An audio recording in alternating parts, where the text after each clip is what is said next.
Dementia caregivers. If you don't already know about the global deterioration scale, here is a little bit of information on this universally used assessment to help identify what stage in dementia somebody is currently living in or living in between. This is put forth by Dr. Reisberg. He's a geriatric psychiatrist, and this scale is known universally through medical professionals, researchers.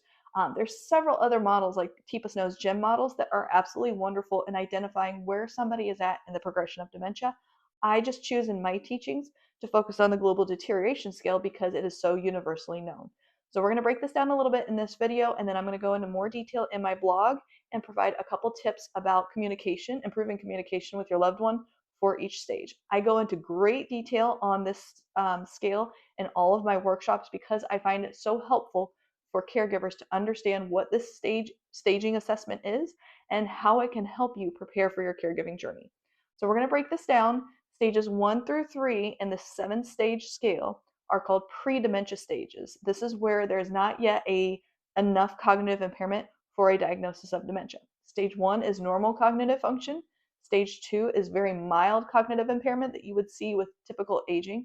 And stage 3 is where we get to the mild cognitive impairment that we discussed last week.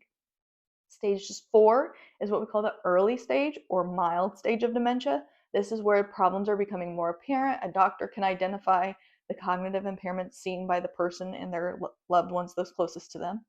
Stages 5 and 6 are what we identify as the middle stages. This is where we see the majority of the decline in not just the complex tasks, but self-care tasks, the basic life skills of bathing, dressing, walking, general safety.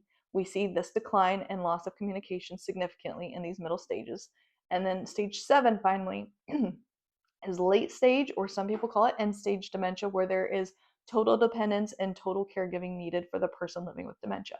Again, I'm going to go into much greater detail in my blog and then also all of my workshops. I include a very thorough breakdown of this scale. So if you're interested, follow my page for events and my future blog posts.